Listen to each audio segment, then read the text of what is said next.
My name is Emily Thompson. I was 28 years old when my lung collapsed and my mother chose a massage table instead of me. It happened on a Thursday night in October 2023. I was in my apartment in Oak Park, just outside Chicago. The pain started as a sharp stab under my ribs while I was washing dishes. I thought it was heartburn. Then I couldn't catch my breath. Each inhale felt like someone was twisting a knife between my ribs. I grabbed my phone with shaking hands and called my mother. The call connected. I heard soft music, clinking glasses, and her laugh. "Mom, I can't breathe. Something's wrong. I need you to take me to the hospital." There was a pause. Then, her voice relaxed, almost dreamy.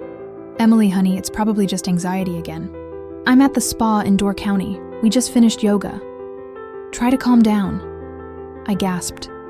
"Mom, please, I'm serious. It hurts." "Sweetheart, I paid $3,000 for this weekend. Your father and I need this. Call your brother or take an Uber to the ER. I'll check on you tomorrow." She hung up. I stared at the phone. The room started spinning. I dialed 911. The operator's voice was calm. Mine was not. By the time the paramedics arrived, I was on the floor, lips blue, fighting for every breath. In the ambulance, the paramedic cut my shirt and put a needle in my chest. "Spontaneous pneumothorax," he said. "Your lung collapsed. We're decompressing it now." I remember the hiss of air escaping.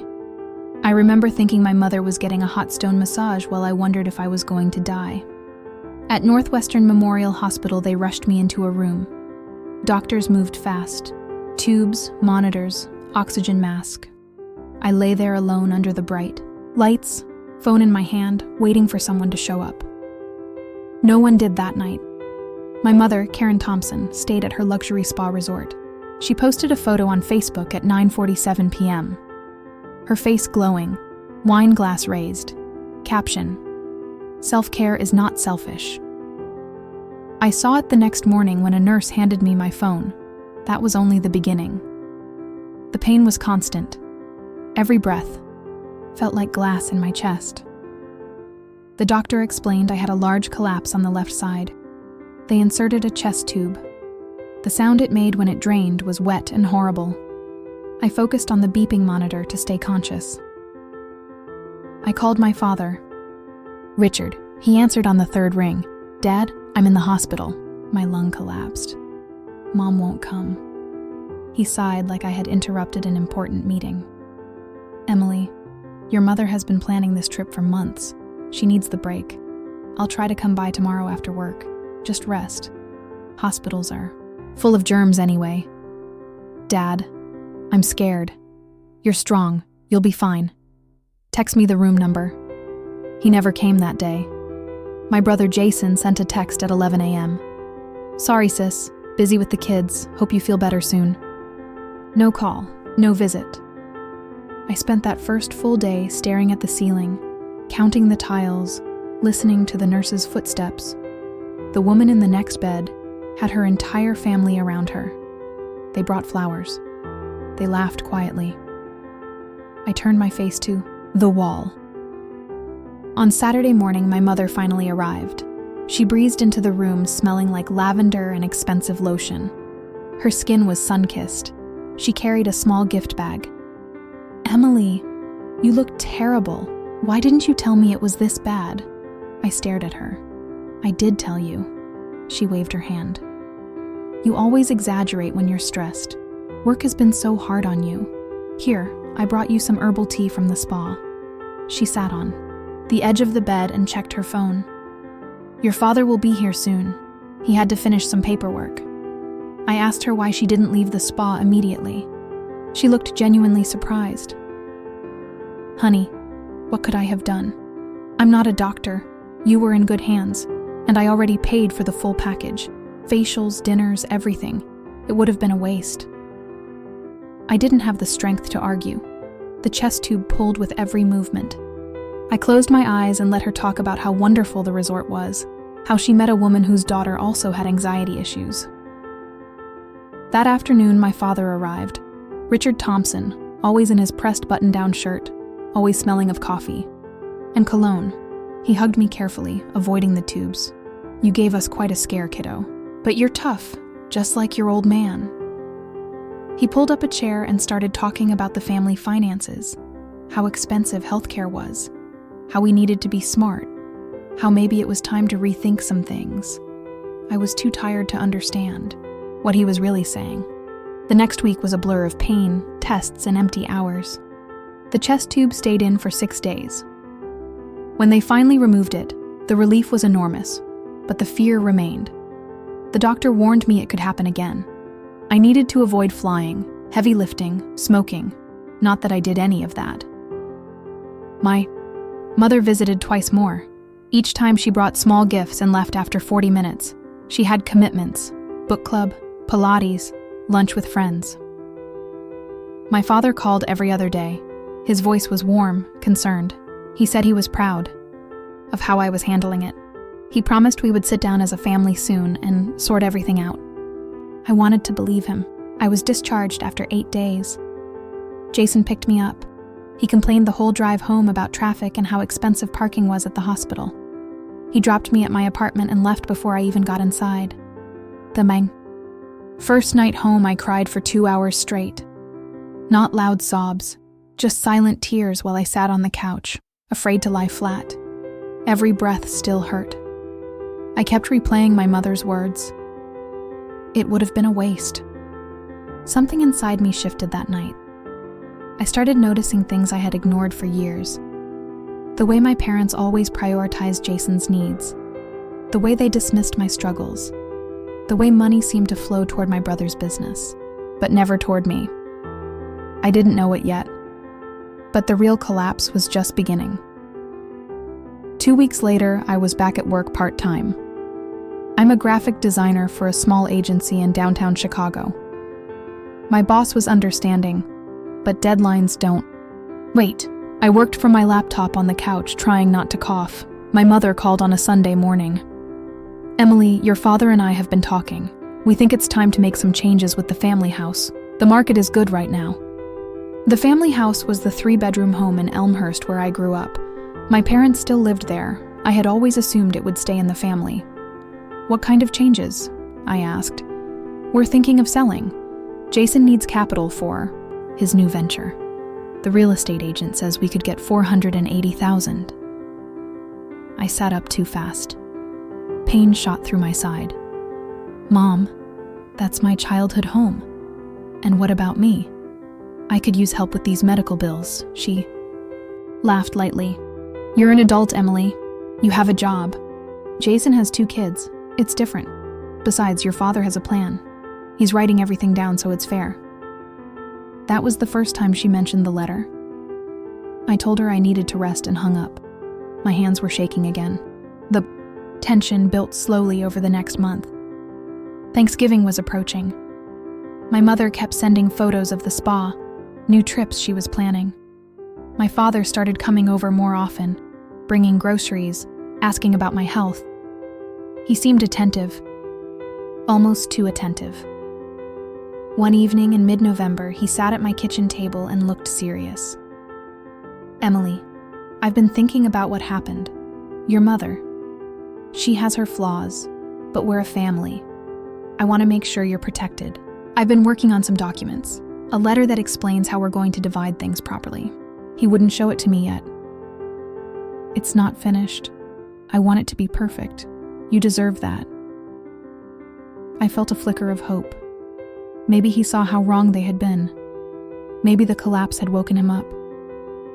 I let myself believe it. By early December, I was stronger. The doctor cleared me for normal activity, with caution. I started walking in the park near my apartment, breathing the cold air carefully. I even went back to yoga, gentle classes only. Then the letter arrived. It was a thick envelope, mailed from my parents' address. My father's neat handwriting on the front. I opened it at the kitchen table on a Wednesday evening. Inside were several pages. The first was a cover letter. "Dear Emily, after careful consideration, your mother and I have decided to move forward with selling the family home. As you know, Jason's business requires significant investment. We have also decided to transfer the majority of our savings and retirement accounts into a trust that primarily benefits your brother and his children. We love you, but we must be practical. Your health issues have shown us that you need to learn independence. The medical bills you incurred were substantial, and we feel it is best if you handle them yourself. This is for your own growth. Please understand this comes from a place of love. Dad. Attached were financial summaries, a copy of a new will, and a notarized document giving Jason power of attorney over certain assets. I read it 3 times. The room went silent, except for the sound of my own heartbeat. He had planned this for months. While I was in the hospital fighting for air, while my mother was at the spa, my father was meeting with lawyers and moving money. Everything I thought I knew about my family was a lie. That night, I didn't sleep. I sat on the couch with the letter in my lap, reading every line again and again. The betrayal was so complete it felt almost professional. I remembered small things now. How my father always asked me about my savings. How he offered to help manage my accounts 2 years ago. How my mother always said I was the strong one who didn't need as much. They had been preparing this while pretending to care. The next morning, I called my father. He answered cheerfully. "Emily, did you get the letter?" "Yes." "How could you do this?" He sighed. "It's not personal. Jason has a family. You're single. We have to think about the future generations. Your mother agrees." I hung up on him. For the first time, I felt something colder than sadness. I felt clarity. I wasn't going to let them take everything. I started making calls, first to a lawyer friend of a friend, then to another lawyer who specialized in estate disputes. I gathered every email, every text, every financial record I could find. I took photos of the letter. I documented dates. My mother called me 3 days later, voice sweet and concerned. "Emily, your father told me you're upset. This is why we didn't want to tell you sooner. You get so emotional. Mom, you left me in the hospital. You chose a spa weekend while I had a tube in my chest. And now you're taking the house?" She paused. "We all make choices. I chose to take care of myself for once. You should try it." The conversation ended with her telling me I needed therapy. I wrote everything down, every word, every date. October 12th, 2023, the night my lung collapsed. October 14th, Mother's spa photo.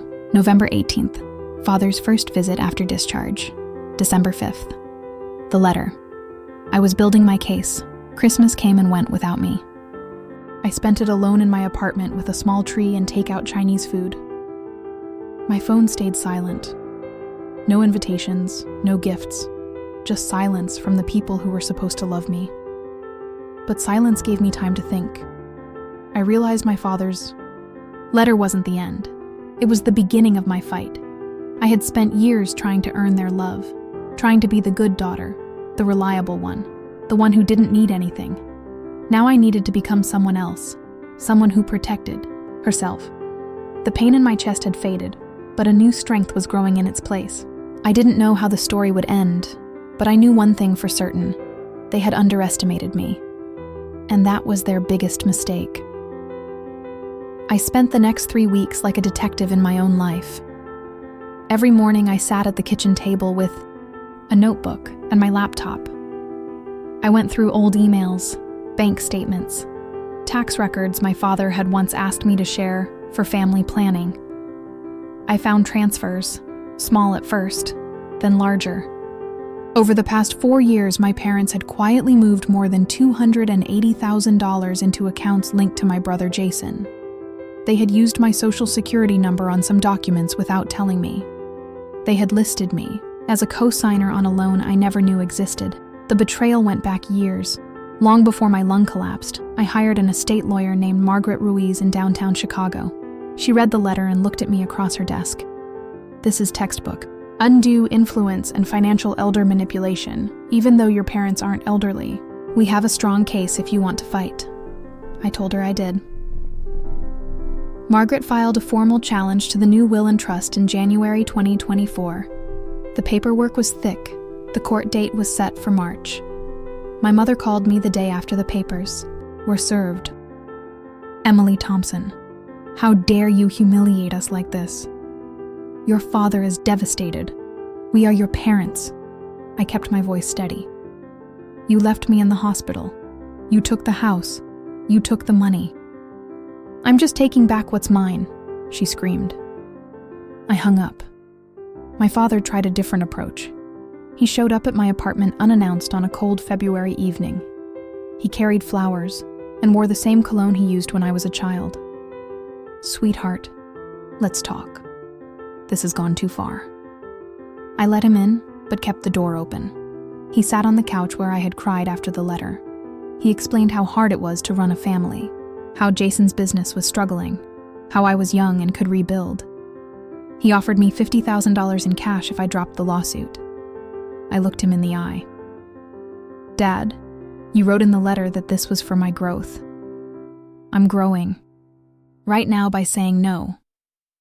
He left the flowers on the table and walked out without another word. The court process was slow and exhausting. I attended every hearing. I gathered medical records from Northwestern Memorial showing the exact dates. October 12, 2023, admission with collapsed lung. October 13th, mother's spa check-in confirmed by credit card statements I subpoenaed. I showed text messages where she told me to stop being dramatic. The judge assigned a mediator. In the mediation room, my parents sat on one side with their lawyer. Jason was there too, looking uncomfortable. I sat with Margaret. The mediator asked everyone to speak honestly. My mother spoke first. "We only wanted what was best for the grandchildren." My father added, "Emily has always been independent. We thought she could handle it." I slid copies of the letter across the table. Then I played a voicemail my father had left me 2 days after I got out of the hospital. In it, he said, "Don't worry about the house, kiddo. It will all be fair. I'm taking care of everything." The room went quiet. The mediator looked at my parents. "This doesn't look fair." The final hearing was on March 22, 2024. I wore the same black blazer I had worn to my first real job interview. My chest still ached sometimes when the weather changed, but I stood straight. The judge ruled in my favor on several key points. The new trust was partially invalidated. The family home could not be sold without my consent as a beneficiary. My parents were ordered to repay $145,000 from the redirected funds. Jason's power of attorney was revoked for my portion. It wasn't everything, but it was enough. My mother cried in the courtroom.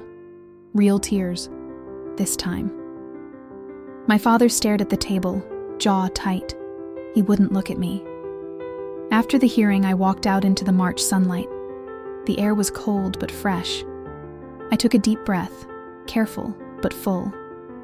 I drove straight to the family house. In Elmhurst. I still had my key. I let myself in. The place smelled the same. My mother's perfume mixed with my father's coffee. I went to my old bedroom. The posters were gone. It had been turned into a storage room. I left an envelope on the kitchen table. Inside was a short note. "You chose the spa. I choose myself. Do not contact me again unless it is through lawyers. The house will be listed for sale. Proceeds divided fairly. This is the last time I speak to you as your daughter.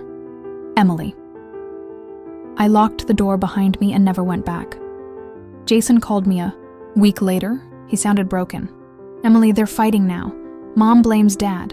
Dad blames you. I didn't know it was this bad." I told him the truth. "You benefited for years. You never showed up at the hospital. This is the consequence," he asked. If we could still be siblings. I said maybe one day, but not today. Not while he still lived off their money. 6 months later, I sold my share of the house. My portion came to $190,000 after fees. I paid off all my medical bills. I kept $70,000 and put the rest into a new apartment closer to the lake. I started my own small design studio. The first client was a women's health clinic. I created their branding, Strong colors, clear lines, women who looked like fighters. My health improved. The lung specialist said the chances of another collapse were low if I stayed active and stress-free. I started running along Lake Michigan. Slow at first, then stronger. I never went to another family dinner. My mother sent birthday cards for 2 years. I returned them unopened. My father tried one email. I forwarded it to Margaret. The last time I saw them was at a distance, at Jason's daughter's baptism in 2025. I stood in the back of the church. My mother saw me. Our eyes met. She looked older, tired. She turned away first. I left before. The service ended. Today I live in a small, bright apartment with big windows. There's a plant on the windowsill that I actually remember to water. I have friends who show up when I need them. Real ones. Sometimes on quiet nights I still feel the ghost of that chest tube. The fear. The loneliness. But then I remember the woman who fought back. The woman who turned pain into power. My mother chose her spa weekend. My father chose his letter. I chose justice, and I won. If you've ever been betrayed by the people who were supposed to protect you the most, tell me, what was the moment? You decided to stop waiting for their love and start building your own life? What did that first step look like for you? I read every single comment, everyone.